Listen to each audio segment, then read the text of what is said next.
For more on a busy week of Buckeye news, let's bring in former Ohio State linebacker Bobby Carpenter. Bobby, I thought the story was going to be the game over Alabama, but then this Urban Meyer stuff comes into our life. So your first reaction when you heard about Urban Meyer to the Jaguars? This is something I think that's been in the works for a little bit, Dave. It's been kind of, I guess, lurking around NFL circles. He listened to some things over the last year. And the more you listen to stuff, and when you're a coach, the more appealing some of it can be, more appealing some of it can sound. And so I think Urban got to the point where, hey, if I'm going to do this, I don't think there's going to potentially be a better opportunity. This is probably it. And it gives him a new challenge, a place where he doesn't have to go and compete at all against Ohio State. So I think Jacksonville would check a lot of boxes. I know you're a good person to ask because you played at both levels. Urban Meyer's strengths, at least to me, seems to be talent acquiring and talent developing / motivating. The X's and O's element, though, is a different game in the NFL. Do you think that part of it translates for Urban Meyer? Two biggest hires Urban is going to have to be involved with. Number one is offensive coordinator, because really, he has his offense. But if you look, Tom Herman had his own iteration of it. Ryan Day came in, kind of changed it a lot and utilized the talent a little bit different. And so Urban has kind of an idea of what he wants to do and how to utilize the talent. But it's going to be, Dave, really, can you get that offensive coordinator, the guy who's going to be calling the plays? Because it's been a long time since Urban's actually called plays and execute all of that. And then the second piece is going to be the general manager / personnel director. However, it's kind of structured, but they have to be a seamless team. They have to have the same vision of what type of players they want, what type of men they want on their team. And the last piece of that, when you have those two factors, is Urban's going to have a huge advantage. And Pete Carroll had one for a while. Jimmy Johnson had one for a while. When college coaches that are successful, big time programs, go to the NFL, they have a leg up in talent evaluation because they've been looking at some of these guys, since they were in 8th, 9th grade. So they have a good idea and probably more background information on them than any other team's going to have.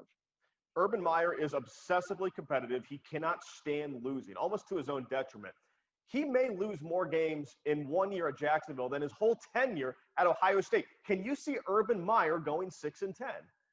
Well, and here's the thing. People talk about that, how's he going to handle losing? Well, the one thing in college is, losing is such a detriment. You lose one game, you may be out of what your ultimate goal was, potentially winning a conference, potentially winning a national championship.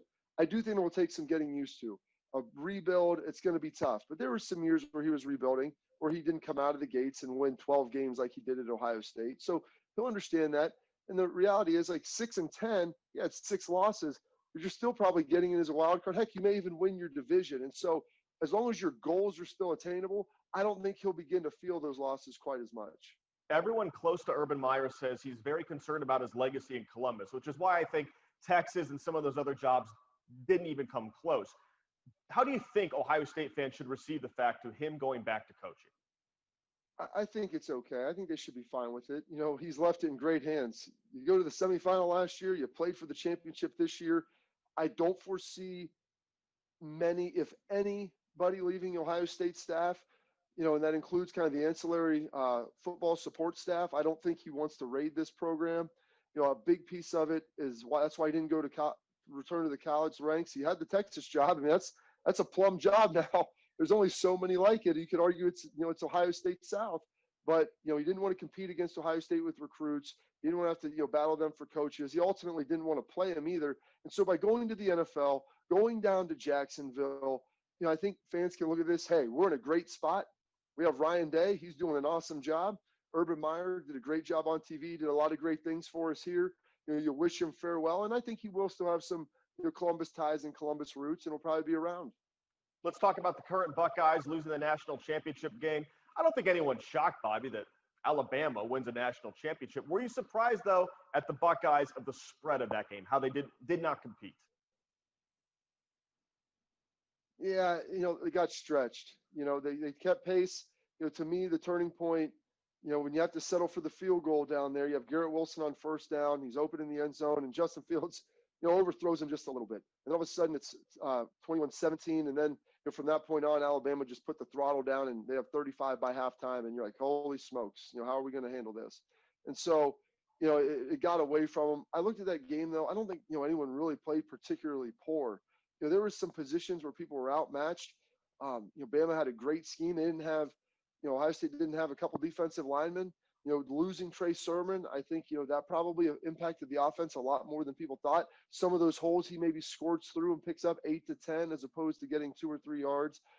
But as I watched the game, it wasn't like, man, this is not what I, completely expected. They had opportunities defensively to get Najee Harris down the backfield, and he drug guys for 5 yards. I mean, they were playing hard. They were getting there. It wasn't like there was these massive coverage busts.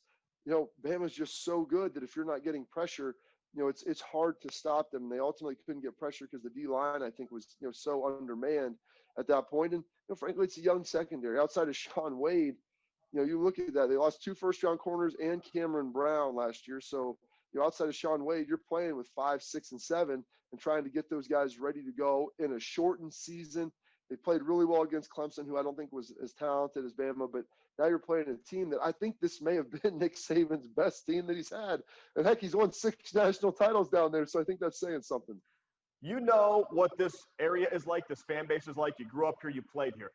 There is a portion of fans who always wants someone to pay for something like this, Bobby. They want Kerry Combs. They want Sean Wade. They're picking people to blame. Do you think someone has to take the fall here, or do you just look at it and say, you were the second best team in college football? I think if everybody would have a healthy dose of perspective, and believe me, nobody wanted Ohio State to win more than I did outside of probably the players and coaches. I know a lot of those guys personally. I know a lot of the coaches. And, I know how much it means and how life-changing it can be, Dave, to win a national championship. I was there in 2014. And, my brother was on the staff, and I was on the team in 2002. But there was a point in August where you didn't even know if you'd have the opportunity to find out how good you were going to be. And so they managed this year. It was up and down. They didn't get to develop guys the way that they thought they would. There were guys that couldn't play in the national championship. Kerry Combs, does he have some things he regrets? Absolutely. He said their goal was to stop the run. They stopped the run for the most part. They just couldn't hold up in the back end. And so, that's something that they're continuing to recruit at a high level. He just got here. He's recruiting more talented defensive backs. Those guys are young. But, sometimes you just need to pump the brakes a little bit. And so I think you were definitively the second best team in college football.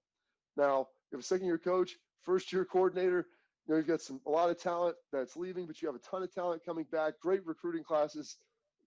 Just ease up. I mean, look at Michigan, look at Penn State. You could be much worse off in the Big Ten.